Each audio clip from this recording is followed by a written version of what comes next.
آپ سے گزارش یہ ہے کہ آپ تھوڑا سا وقت نکال کر اس دعا کو یاد کریں، اور یاد کرنے کے بعد سحر سے پہلے یا سحر کے بعد اگر تہجد کے سجدوں کی توفیق مل جائے تو اپنے نبی کی سنت کی اتباع میں سجدے کے دوران اس دعا کو پڑھیں اور اللہ سے اس کی رضامندی مانگیں اور اللہ کی سزا سے پناہ مانگیں۔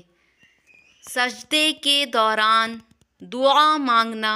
یہ نبی اکرم صلی اللہ علیہ وسلم کی سنت ہے، لہذا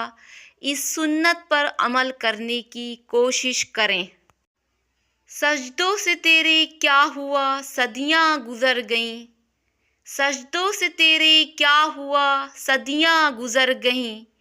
جو دنیا تیری بدل دے وہ سجدہ تلاش کر، وما علینا الا البلاغ۔